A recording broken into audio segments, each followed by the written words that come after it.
in a startup, you can spend hours and weeks and months thinking like big grandiose thoughts.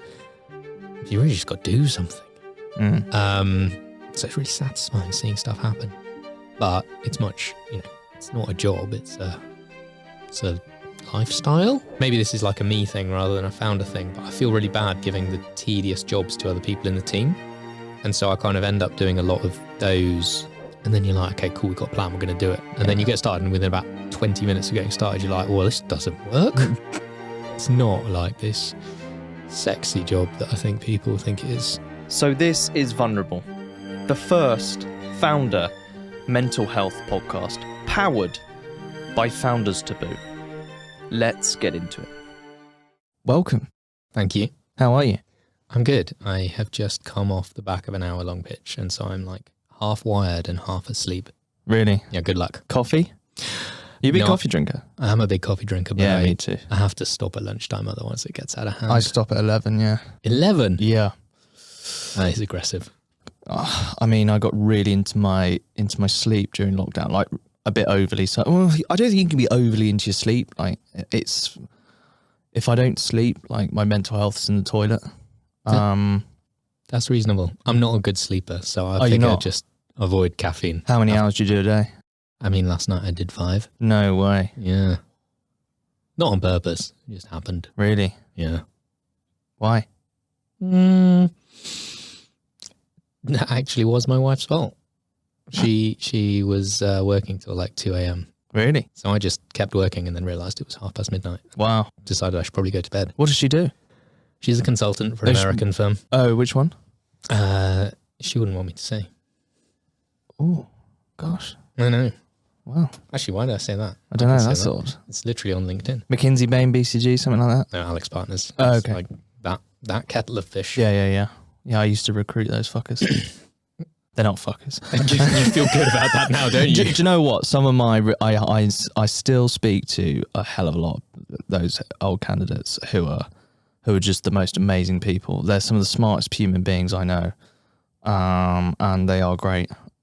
So, yes. They do work hard. They do. Yeah, I mean, brutal. They work as hard as us. It's true. I'd say harder, actually. We're sat here at 1:45, having basically fucked around for the last hour. Well, you haven't. You've been pitching. I've been fucking around for the last hour. Actually, I'm on holiday. Today? Thank you. Yeah. I'm on... what are you doing with it? Apart from this? So this is a plugged for unplugged. Next week, they invited me and my fiancée Abby to go down to the New Forest and stay in one of their cabins for 3 days. Very nice. Really nice. So that is kind of my real holiday. So this is just like a warm-up?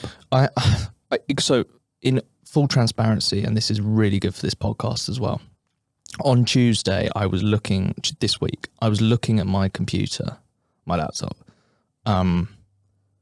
not actually being able to do anything. And I was like, a fucking zombie. Yeah. And I said to my co-founder, I said, I don't feel good and I need to stop. There is no point in me saying, hey, I'm doing nothing. Yeah. Like, this company runs itself without me, which is a kind of a good thing, but also a weird thing. It's a strange dynamic. Yeah, it is, yeah. But I feel burnt out. We've been fundraising, and fundraising's, as you know, we'll come on to that in a sec, but it's brutal. When it's in this kind of market, it's brutal. Yeah. And so, yeah, I just said to him on Tuesday, I was like, I'm going to take some time off. And he said, when do you want to go? I was like, can I go tomorrow? And he was like, well, yeah. Yeah, you can. Yeah. So he was like, well, it's your company. I was like, cool. Thank you. So Wednesday, I did a call in the morning, and then afternoon, I was on holiday. It's great. I know. And I've done absolutely bugger all. That's delightful. Do you know what? It's been amazing. I've been to the gym. I've kind of done some wedding admin, which is painful. I was going to say not sat in front of a laptop, but no, probably I have been, did. Yeah. I met quite a lot of laptop time. A prospective chairman for the company yesterday. which is cool. Went for lunch with him. So my definition of not working is kind of like not being in front of my actually Not just being sat in the office. Yeah, and just being able to kind of just have some space and think. That's all right. And I'm actually really excited to go to on this Unplugged retreat next week because I'm just going to take a pen and paper. When do you go? Monday. I think it'd be really fun. Yeah, I really yeah, want to do one. Yeah. It's Have you been before? no. I think they tapped me up because of my LinkedIn stuff Well, because I'm going to post about it. hashtag influencer. B-knock, mate. Wow. I am Big not. moment. You can try. To be fair, though, I have had an uptake in. It's a really weird thing. I've spent my life looking down on influencers, going, ugh. And then now my following on LinkedIn's grown. I've had more and more companies get in touch, be like, "Can we send you something?" And I'm like, "Yes, Yeah, bring yes. it here. Yeah, bring it. Send me it." So I've had a couple of non-alcoholic beer companies send stuff my Oh, way. yeah, I saw that post. Yeah, Elite Cereal send some stuff my way. Is this you angling for an honest mobile SIM card? It is. Actually, that was something I wanted to talk to you about. I'm going to be apparently, well, my brother literally called me this morning. I'm pointing at the floor because that's where my phone is, by the way. My brother who lives down here. My brother who's just down there. He called me this morning going, O2's up for renewal because it's been going through my family company and it's 60 quid a month. And I was like, nah, can't do it. So I think we're going to buy the phone outright and go with you guys. Music to my ears. That's what I want to do. You should use my referral code. How much is it? How much? Oh, do I get Nick off? wants you to plug it. Nick wanted you to plug his. Nick Telson. Yeah. Oh my God, Nick. What is his referral code? I actually don't know. I think it's Nick Telson 25 for anybody who's interested. No, it's something ridiculous like Nick Telson 1594, as though there's 1593 other It Nick is, you're right, Telsons. because you made that joke in the comment on the reply. I'm very funny. Stop outing my reuse of a joke. Yeah. If we could find that referral code. Nick is going to be devastated when he hears this He section. is, yeah. He's going to be like, you fucking... I can't believe you spent 10 minutes talking about my referral code. You forgot me, you twats. Sorry. Hang on, I have actually got it. Amazing. Nick Telson 1547. And how much does that get people off? It gets you 2 months free and it gets him an extra % off. Really? Yeah. Wow. I know. Amazing. I'll Like use 120 quid on I'll use O2. that. Will I get a referral code as well? Yeah. Amazing. Everyone does. Cool. You'll have a number at the end that makes it look like there's 7,403 of you as well. Brilliant. Okay, cool. That's really exciting. Well, Yeah, I'm looking to sign myself and my fiance up actually, because we've kind of come to the end of our tethers towards O2 and we do and Vodafone. We ran the numbers and I was like, why are we paying an extra 400 quid? it's really expensive. Really expensive. I also want to do 60 quid a month for a brand new iPhone, which is going to break anyway in 2 years. You'll be fine. Oh, well, Switch. Yeah, And we want to do a partnership with Unplugged where we give you free line rental whilst you're on your retreat. brilliant. I think it'd be a great little touch. Yeah, love it.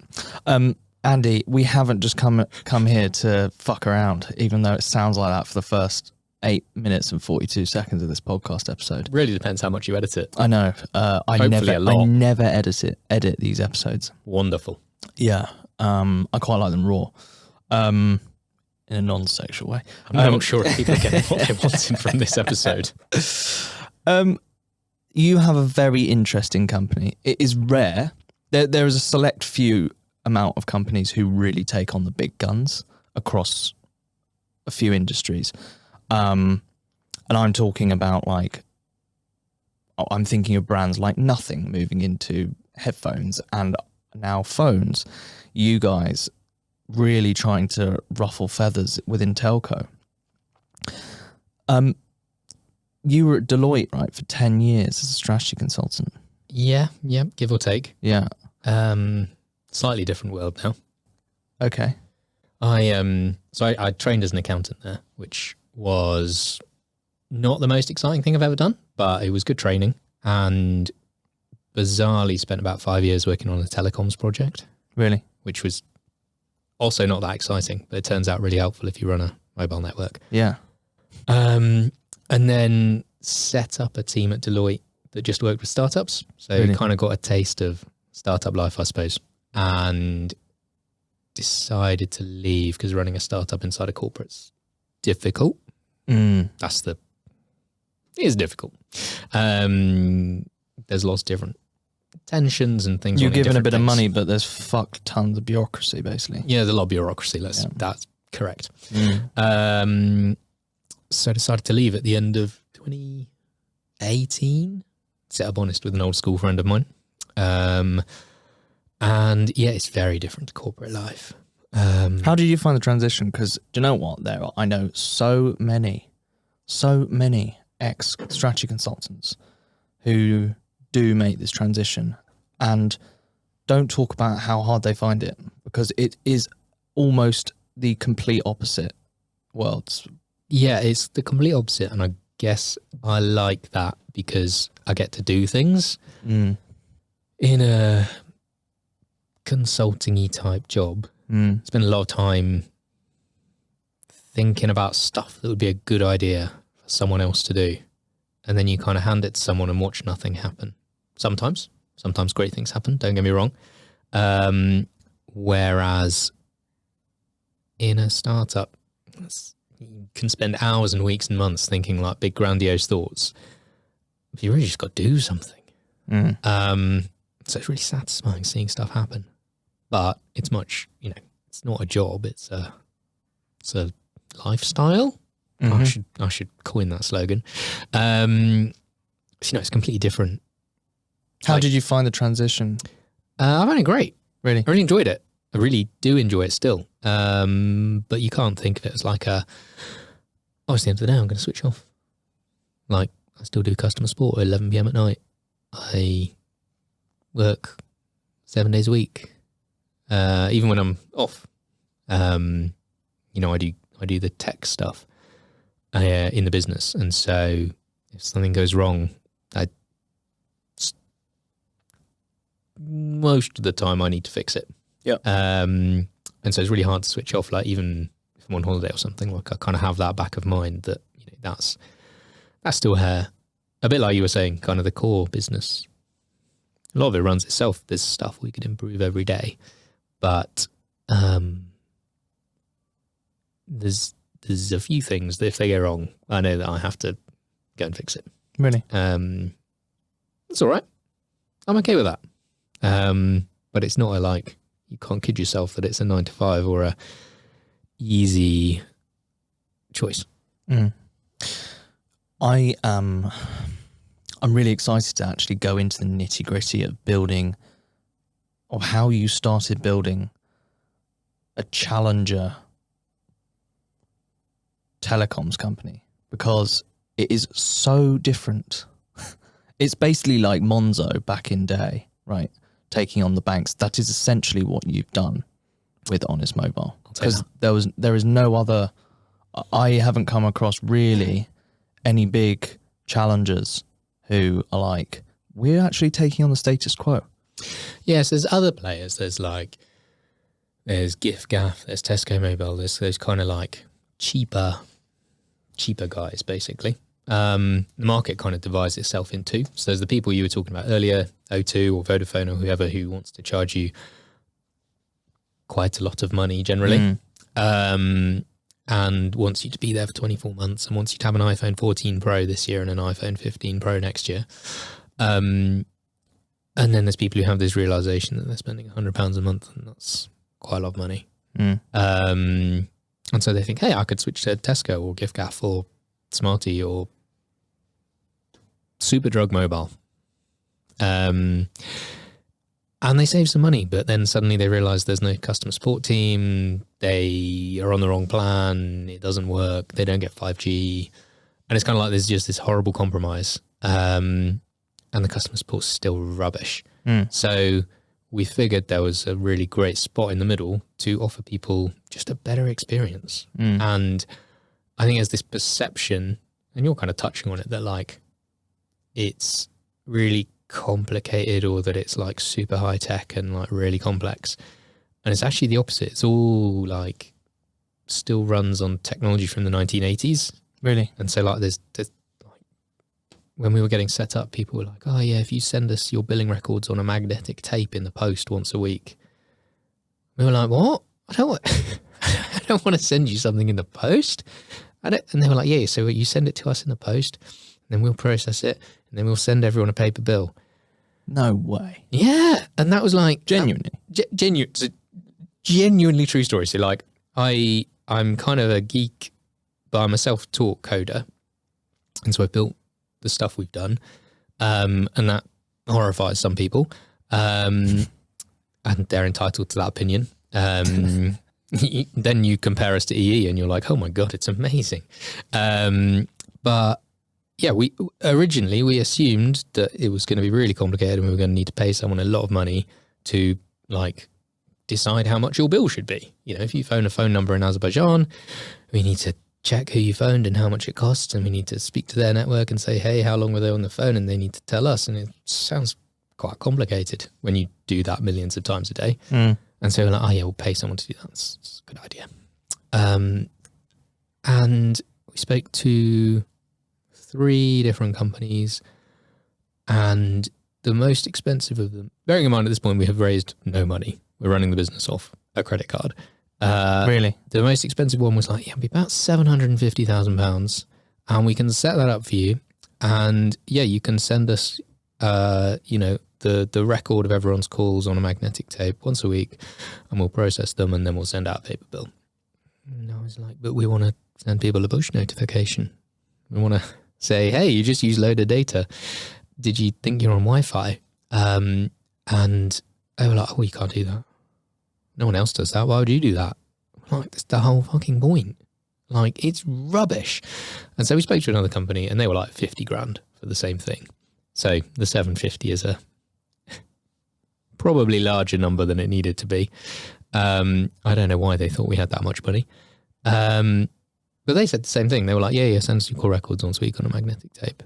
It's like what everyone does. I don't get it. It's insane. And it's one of those industries that, like, in the last 30 years, we've gone from like having a Nokia 3210, literally.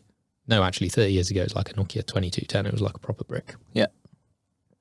To a phone with a 8K camera in it. Yeah. That can record at like 1 million frames a second. And we've gone from like 2G, where you used to use WAP and you could get like the horse results on your phone if you scrolled through, to you can watch a 4K Netflix movie whilst you're walking along Shoreditch High Street. Yeah. But the bit in the middle, the like bit where you have to talk to someone in customer support when your network goes wrong, or like you go on holiday to France and you get back to a £200 bill, that's just not changed. And it's unbelievable. And I guess that's the crux of what we're trying to do. How do you see that check? Because you've not, as far as I know, you're still, well, you are piggybacking on other networks, right? Yeah, exactly. So at the end of the day, you're slightly limited. I have almost zero. I've probably got 1% knowledge in telco. Great. So talk to me like I'm a complete idiot, which I genuinely am anyway. But that's probably where I meant to say no, not at all. No, not at all. Brilliant. Not great at my cues. So. No, don't worry. At least we're not on WhatsApp. That's fine. So like my very limited knowledge of telco, you're piggybacking off one of the big networks, right? Yeah, so we piggyback, most of our customers piggyback on 3. Hey, can I ask a massive favour?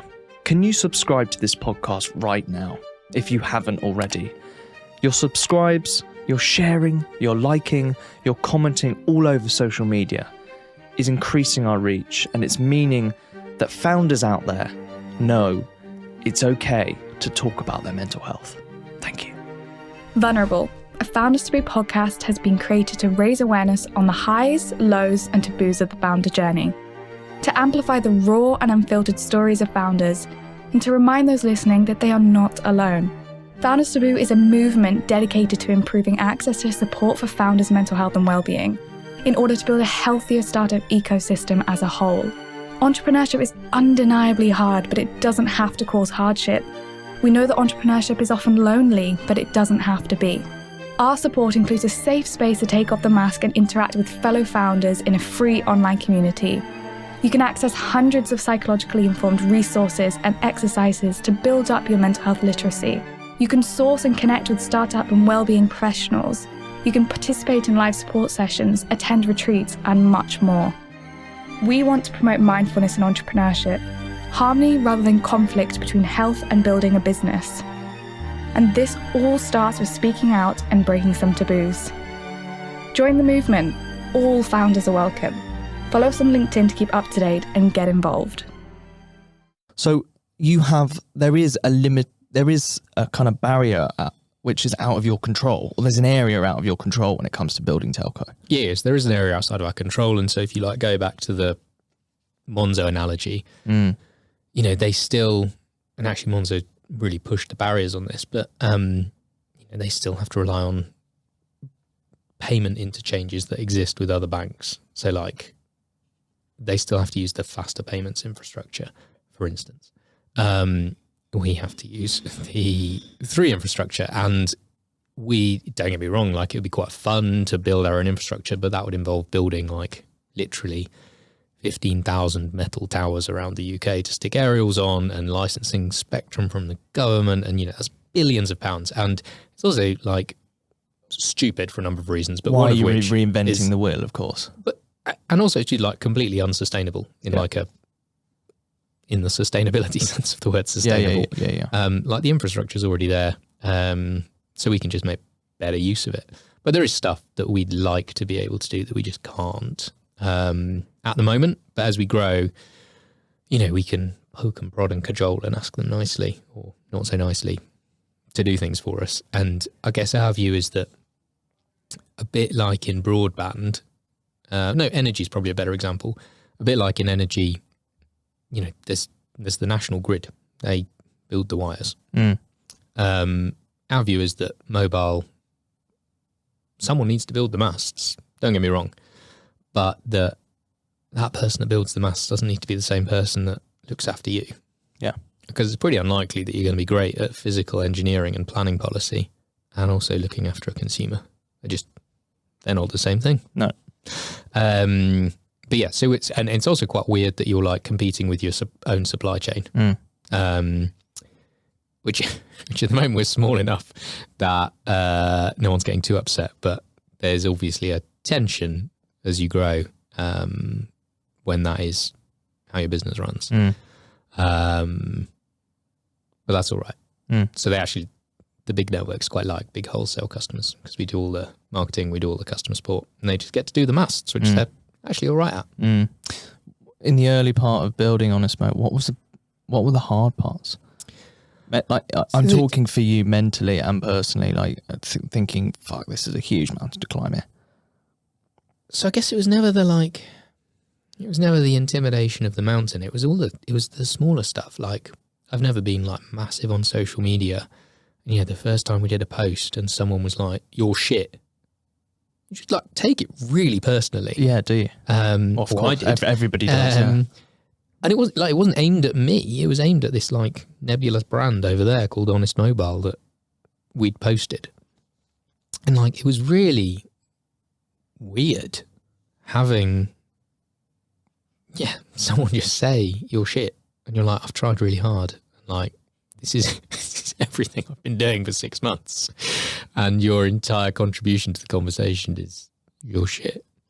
And to start, I took it really personally. It was, really hard. And now, I don't know if it's thick skin or pragmatism, or, well, I guess it's whatever self-preservation mechanisms you have. Experience, also to have someone else who mostly looks at the social comments. So don't see all of them. There was one actually from that. where there was a video of me. What did they say? Oh, it was horrible. I can't actually remember what they say, but it was just me talking to camera that we ran as an ad for a while. Right. And there were a lot of comments that were just he's a prick. And you're like, good. Wow. It's going really well. Yeah, cheers. Thank you. I love that. Yeah. And we've always tried to have this kind of not tried. We are a really positive brand, and we try not to get into pissing matches with people. But as we've launched on TikTok, the general consensus is you can be and should be quite a lot cheekier. And so it's now quite fun replying to those comments that are just you're a prick. Thank you. Yeah. Very grateful. The brands that now do give cheeky responses and are just, they actually fight back. Otherwise, like Ryanair's absolute genius at it. We were watching the Ryanair one yesterday. But yeah, tricky stuff was definitely that. Then I guess that like level of personal responsibility you feel for, like someone's given you their money to make their phone work, and stuff does go wrong, obviously. And I remember one specific guy who was like absolutely fuming, and he was phoning us like every 10 seconds, complaining and swearing, and his phone wasn't working. And like, I get that that's annoying, obviously. And predictably, we were trying quite hard to get his phone to work. That was what we were trying to do. It was also a time where it was just me and Josh. And so when one of us was on the phone to him, there were literally 50% fewer people fixing the problem. But yeah, like it felt really like awful that like we were like stopping this guy talking to his mum. And his mum was unwell. So like it was like, we did feel really bad. Kind of a double whammy. Yeah. And you're like, kind of, it sounds really ridiculous to say it, but you're like, oh, it's quite important that like, I suppose your phone works. If you actually, the one time you need it, you do want it to work. If you're scrolling through TikTok whilst you're walking along the street, I'm less panicked about it, but you do obviously want it to work. And it happens really, really rarely, but there's quite a lot of, I do feel really personally, like responsible for if that kind of stuff happens. How does it impact you?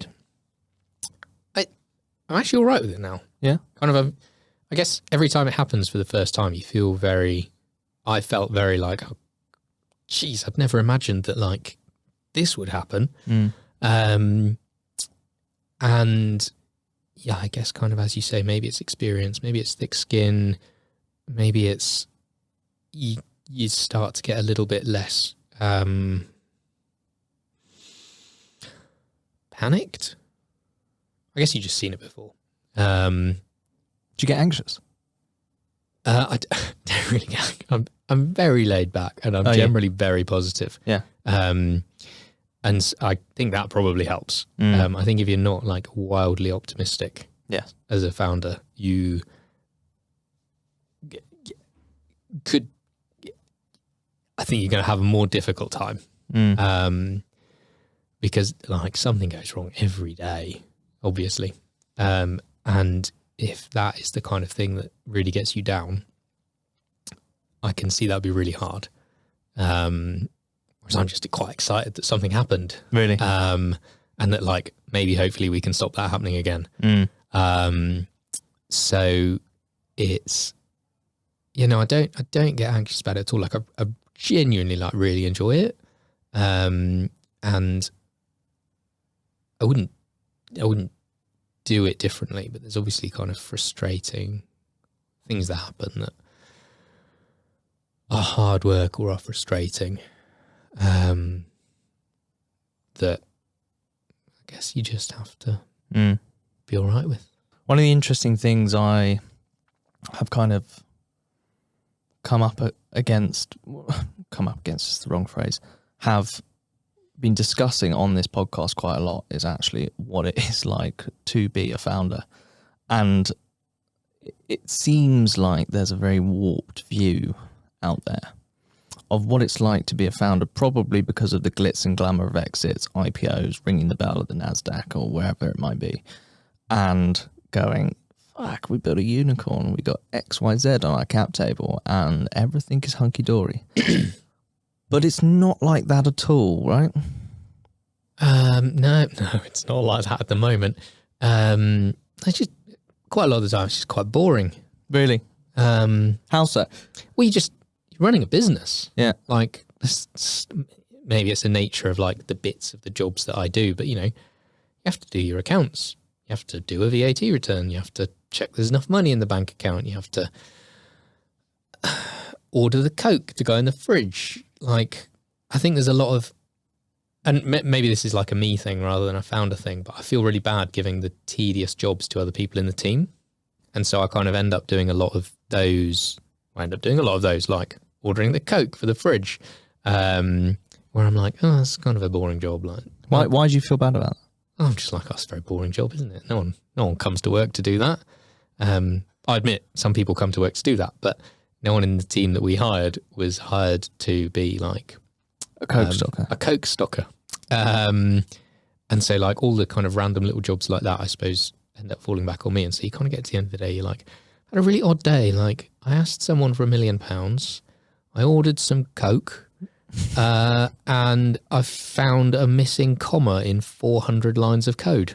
Oh, And you're like, that was my day. Cool.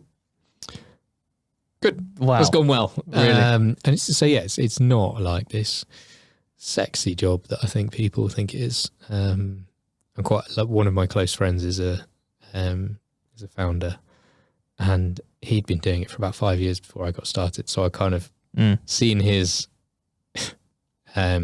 journey, and so I hope I had fairly realistic expectations of what it was going to be like.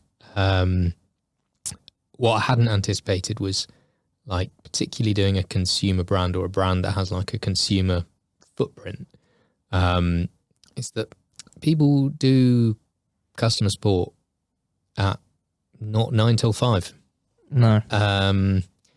So if you want to build a brand that has incredible customer support, which we do, you do a lot of evenings and weekends just talking to people where stuff's gone wrong, which is like not the conversation you want to have when you're like, oh, it's a Friday evening and I'm getting ready to go to the pub and we've got thousands of happy customers, but I'm speaking to the one person who's having a really miserable time today. So you only ever hear like the most, that's not true. Sometimes people get in touch to be like, hey, everything's working great. You're like, this is awesome. Also, I didn't need that customer support conversation, but thanks. Does it ever impact your marriage?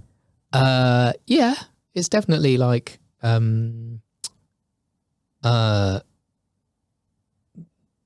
there, like I need to go and collect a chair on Saturday, but I'm also doing customer support on Saturday.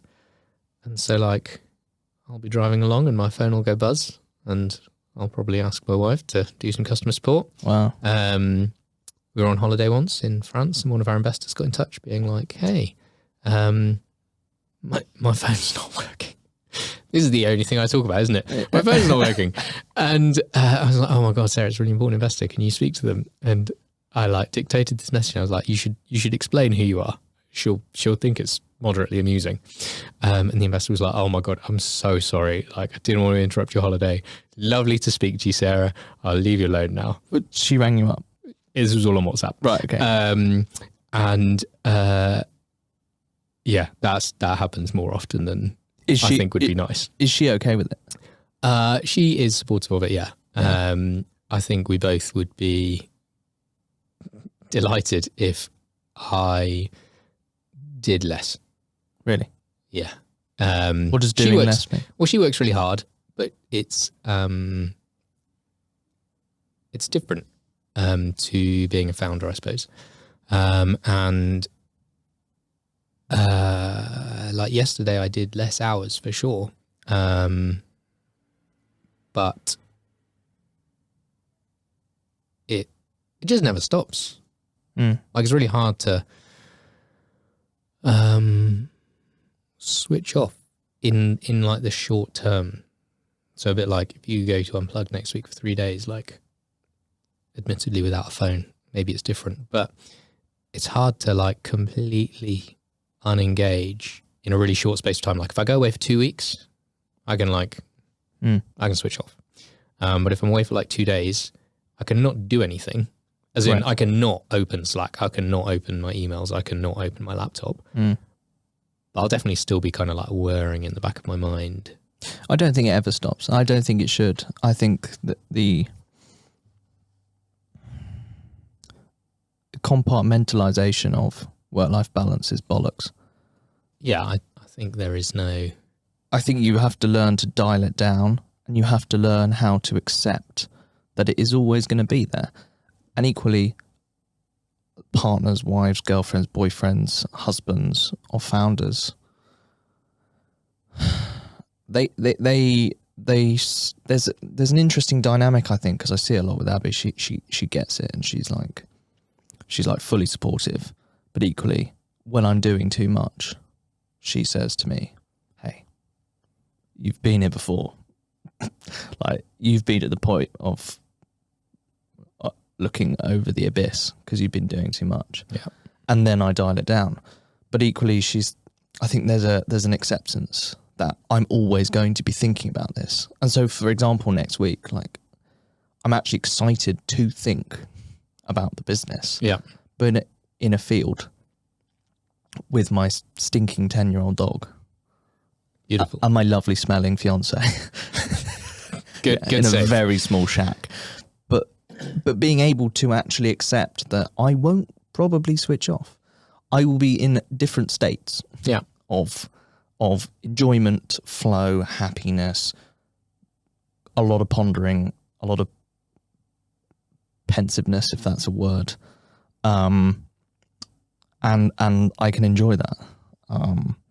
Yeah, I think that's a very good way to look at it. I think people bang the drum like fucking work-life balance. It's not true. No, and I think not even for founders as well. It's just not I think true. if you're looking for it, like, it's almost gone wrong. Yes, Like, it's an acknowledgement that, like,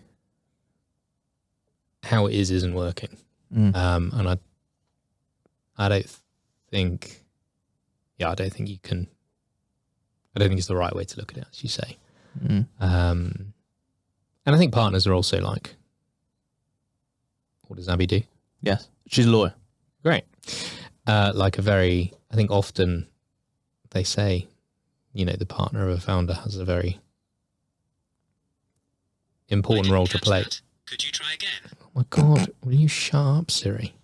Siri wants to get involved. Siri is super keen to get involved. Siri's loving this podcast.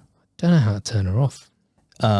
Anyway, Abby is a very sensible lawyer. Yes. Possibly not a sensible lawyer. No, I don't she is know. a very sensible lawyer. Lawyers generally are pretty sensible. There is that, Yeah, apparently. yeah. But I think often, it's a really important role. Like, it would be much harder for you or I to do our jobs if we didn't have the support.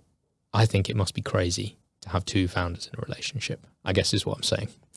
I sat here with James Pringle from Portfolio Ventures last week. Really great guy. Yeah. Turns out we're very crazily similar. But anyway, that's a side point. He is obviously a 3 times ex-founder and has now founded a company. Even though he's joined Portfolio, he's COO of Narchi. I'd forgotten, but yes. Yeah. And I was like, how does that even exist at home? And he was like, it's It's a lot. get home and it's Narchi. And I'm like, wow, that's it. That is 2 different businesses or 2 founders living together. Like, you've got some serious, that's a lot of effort. Yeah. I don't know how they do it personally, but that's because I quite like, I don't switch off, but I quite like downtime and just like not talking about work when I'm at home, unless it's like absolutely critical or unless investors have said no to me.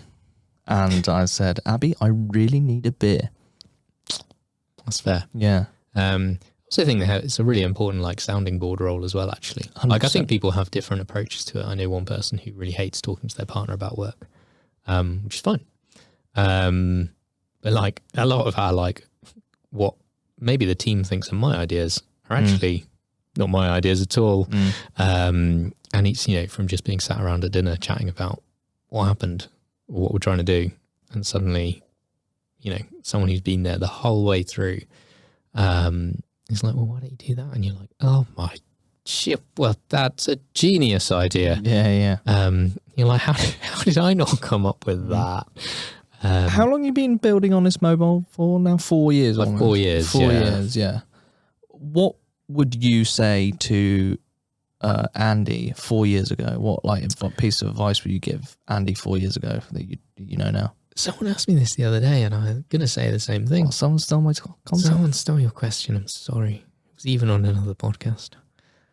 And I honestly don't think I'd change anything. So I don't think I've got like some big piece of advice that would make a massive difference. I think there's stuff you learn along the way, obviously, that you get better at. So just getting stuff done, I think, is really important. Like, I think at the start, we were quite like, let's write a plan. Spend a lot of time writing a plan. And let's do a bit more planning. And then eventually you're like, oh, cool, wicked, we've got a plan. Is that the strategy consultant in you? There might have been a bit of that. Yeah. And then you're like, okay, cool, we've got a plan, we're going to do it. And then you get started, and within about 20 minutes of getting started, you're like, well, this doesn't work. So true. And you're like, okay, cool. So yeah, I get it. Like, there's things like that, but I think in a way, like, you can't kind of second guess how it would have been if you'd done it differently. So I'm not sure I'd change anything. Yeah, I mean, advice. I don't feel like I've got a lot of advice to offer anyone. You 100% do. You're just incredibly modest. Oh, thank you. I don't have. This is what happened last time. I was like, Really? I don't have any great advice for myself. Interesting. I'm sort of like quite happy with how it's gone. Let's actually extrapolate you from this equation and put me in there, and I'm a new founder, right? And I'm sat here going, Andy, like, what do I do? Like, how have you found this? What would you say is the most critical thing for a founder to look at? I think it's finding the problem. Like, I think we were,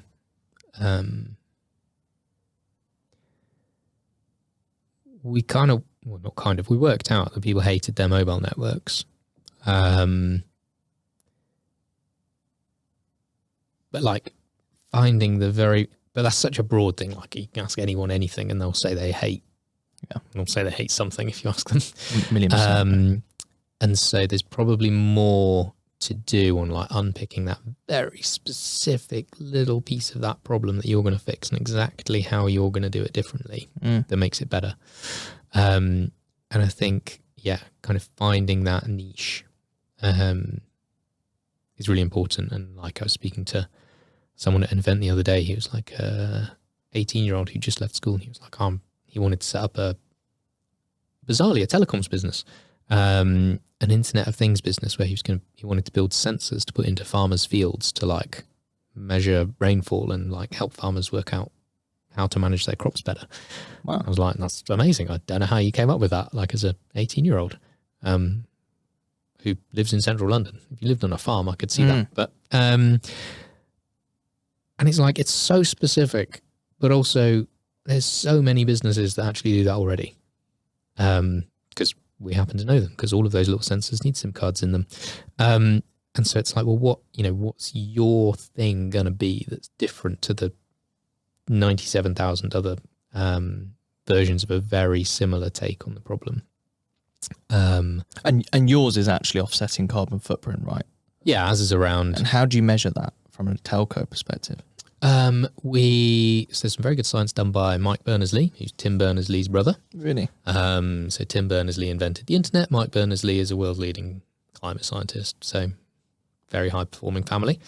And Mike wrote a book a couple of years ago called How Bad Are Bananas? And it looks at like the carbon footprint of everything. Well, not everything, but lots of day-to-day stuff to help people understand, like, should I have asparagus? No, it's probably from Peru and probably flown to you. Should I have a banana? Banana's good. And one of the things they look at is, using your phone. So what's the carbon footprint? There's loads of stats that go around about, like, if everyone sent one less email, we'd solve the climate crisis. It's not quite like that, but there's a lot of kind of big old stats that go around like that. And so he looks at, what's the carbon footprint of a text, of a phone call. What is the carbon footprint of a text? Why would you? I think it's 0.00014 grams. Sure, but what actually is that? But what's creating that? So correct. Effectively running the data centers that transmit it, running the masts that power it. And so it's not that your one text message necessarily had an incremental amount of carbon. Sure. But that to power the of course billions of texts, billions of gigabytes of data, billions of phone calls that happened last year, there's a lot of electricity. There was a lot of electricity used. Yeah. And if we divide through, you can work out conceptually what was the footprint of each of those things. And so that's exactly what he's done. And so we use those numbers and work backwards to say, well, we know that you sent 28 texts last month, you spent 4 hours on the phone, you did 100 gigabytes of data, you've got an iPhone 12, and we sent you a SIM. And so we know the carbon footprint of that SIM because we manufacture them. We know the carbon footprint of sending it to you because Royal Mail tells us. We know how much data, calls, texts you did. And we then calculate it and remove it using tree planting, biochar, and direct air capture, where they suck carbon out of the air and pump it into the ground as stone, which is really cool, but really expensive. And so we've tried to be at the front of sustainability in telecoms. And, you know, your phone is probably, or your phone and your usage over the course of a year is probably in the region of like 70 kilos of CO2. So it's not massive in its own right, but there's 90 million phones in the UK. Wow. And so at an aggregate level, there's predictions that say, you know, the internet and people's phones, which is how people consume most of the internet these days, particularly in other countries, will be 14% of global emissions by 2040. And so it's like, it's really meaningful. Christ. And so like you know, the example that everyone used during COVID was, hey, like there's been this great reduction in CO2 because rather than flying to Hong Kong for a 1 hour meeting, people are having Zoom. And they're like 100% true, like definitely massive benefit. But it doesn't mean that Zoom or your mobile doesn't have a footprint in the first place. It's just that it's smaller than a first class flight to Hong Kong. And no one in the industry is really like engaged with it that much. O2, to their credit, is aiming to be net zero by 2025, which I think for a massive corporate is that's huge, really impressive. They're now only 18 months away. Can I ask you a question, which I don't want to come across as like a bit of a gotcha question or a bit of a dick question, but I genuinely, I genuinely am interested by this after what you said earlier about finding that niche. Is the carbon footprint offsetting element to the company, was that devised post-conception of the idea to innovate in telco as a way to differentiate yourself from other brands? I don't want that to sound cynical, as if like... What's great is that it wasn't. So right, okay. I'm interested to know whether you're like, oh, actually, do you know what? How are we going to be different? Okay, so we could do this. We never thought it would be a niche thing that we talked about. So we decided when we incorporated that we wanted to be a B Corp and that we wanted to be, we called it carbon neutral at the time because the language has evolved. And so we did those things. We just did them. We never thought we'd talk about them. We thought it might be like an employee brand thing. We just thought it was the right thing to do. We were like, we're not looking to be a horrible business. We want to be a good business and we want to be a successful business. But like, there's a couple of things that we want to like cement into our core. And so we never really spoke about it. It was in the footer of the website. And that was kind of it. And the more we started to win customers and like speaking to them and asking them why they'd signed up, they were like, oh, well, I really wanted a net zero or a carbon neutral supplier. And we were like, oh, really? Amazing. So we now talk about it a lot more, but I guess what we've always wanted to be is a great mobile network that's sustainable, rather than a sustainable network that is actually quite shit in every other regard. And so we wanted to be, we wanted to have great customer support. We wanted to have a great app. We wanted to have great signal quality. We wanted to have really competitive pricing and be net zero. Whereas I think a trap that some brands fall into is they're like, oh, well, we're really sustainable. So that's awesome.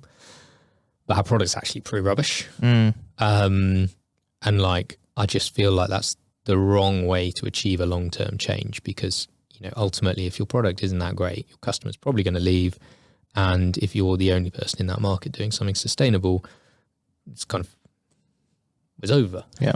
Whereas if you can be an awesome product that people want to switch to just because it's awesome, and you're more sustainable, it's like wicked. If someone wants a sustainable product, they can choose us, and it's awesome. If we're just winning people who aren't that interested in sustainability, but want an awesome product, then they're also great, and they're being more sustainable. And that's how we see like showing the industry that they can move quicker and do more, is by, I guess, showing them that people want it, whether that's better support, whether it's better sustainability. And when we made our like net zero commitment, we actually got a message from O2's sustainability team being like, challenging some of what we'd said, and also in their defense, correcting something that we'd said about O2. We'd got a word wrong. It was quite interesting that, like, having never heard from like a big operator before, suddenly we'd obviously stepped on a toe that someone cared about. That's nice, actually. It was quite fun. Yeah. Or like interesting. Yeah. It was fun. Yeah. I think people say you shouldn't find things fun that are serious, but it was fun. The fundraising climate at the moment is mental, right? How have you found fundraising throughout your company life cycle? Varied, I guess. So I'm an accountant, so I'm like kind of conceptually comfortable with big numbers, which I think some people like really struggle with. Like, I think people are like, I couldn't possibly go and ask someone for £100,000 because that's like an offensive amount of money, which is like a blocker for some people. So that wasn't one for us. We were really lucky that we could do like a very early friends and family round, which meant that we were like never destitute as a business once we cleared the credit card debt. We did a pre-seed round basically in peak COVID, which was poorly timed. And now we're doing our seed round in the middle of a down market. But like, I think, I don't know, I think founders, and I'm doing it, like give themselves all these excuses for like why stuff's hard. And it's like, well, it is now. Like, I can't fundraise in 12 months time because there weren't any cash left, and I couldn't fundraise 12 months ago because we hadn't done stuff. So like, this is when we're fundraising. And if the market's a shitstorm, well, like, that's annoying. But you've got to get on with it. You can't change it. So yeah, to a degree, you've got to get on with it. And like, that can be frustrating, but there's nothing we can do about it. So I'm sort of, I guess I try not to like get too down. It'd be really easy to get down in the dumps, be like, it's not fair that the market's crap right now. Yeah. But it's just when you needed to fundraise. You said you don't have any, you're not very good at giving advice to people, but would you give any advice when it comes to fundraising? You just expect it to take longer than you think it will, even if you think it's all hunky-dory. Don't expect the market to not drop out underneath your feet. That was annoying. And it's really hard to like know what the right balance is between fundraising, which is a full-time job, and doing your normal job, which for me is like a load of product work. Because the product's definitely, if I hadn't been fundraising for a few months, the product would be way better. But if I'd just done the product, we wouldn't have any money. So there's a real tension there. And like, people often say, well, you just have to do 2 jobs. And it's like, well, yeah, I do, but like, I can't just invent time either. So like, I sort of, yeah. There's a real tension there of like finding the right balance. And I think if I did it again, I'd do it differently and do maybe like a week on, a week off or something, or like, I don't know how you'd like compartmentalize your time. But I've found trying to juggle the two at the same time to not be like, it doesn't feel like it's been the most effective way to do it. But a bit like the fundraising climate. I'm not actually sure it's like credible to say, I'll do a week of fundraising and then I'll stop and I'll do a week of product work. Then I'll stop that and then I'll do a week of fundraising. It's interesting you say that because I've stopped. So yeah, I did 6 weeks. I've stopped for the last 10 days. I think there's a good point around when we've had a bit of pushback from the market, and if Nick Telson's listening to this as well, I'm not going to bang on about Lou anymore. Trust me. That was his piece of feedback he's given me recently about this podcast, was like, stop talking about your company. So yeah, I won't go into this, but from my experience, I was like, did 6 weeks. I felt a bit of pushback from the market around certain things in the company, and I was like, okay, I'm going to actually take 2 weeks off here, 3 weeks off here, and just reassess and not fundraise, and get back to running my company and my product. And I was like, wow, I feel good. I was going to say, how's it been? Yeah, it's been the best thing I ever did. We had some investors come in early into the round, which was great, and then we've had some pushback on market size, that kind of thing, and also my approach, which I think is healthy. So that's really good. And once I realised that actually I probably need to tweak this quite a bit for us to go up a gear, take a step back and kind of be like, well, I'm not fundraising anymore. It's like, oh God, you've not, that's not the way you do it. Yeah. And I think that's probably the biggest thing, isn't it? There's rules to the game, right? Got to close this. I know you're obviously closing it within a month, which is fine, perfect. But we didn't start today. Oh, right, okay, yeah. Yeah. When did you start? Last year ago. Fantastic. Okay. Well, you're closing at the end of the month, which is wise. And I was a bit like, well, the rules of the game, I don't know. Just play by your own rules and see how it goes, you know? Yeah, it's one of the, it is a frustrating bit of running a business, is like the game around fundraising, because you want to present momentum and speed and excitement, but to get that you have to do loads of work, which you're doing all the work before you've got that. And so you kind of like trying to not tell anyone that you've not got it, and then suddenly be like, oh my God, look. Yeah, exactly. Which I think everyone acknowledges and everyone knows, but everyone still does it. Yeah. So congratulations for not doing it. Who knows if it's going to work?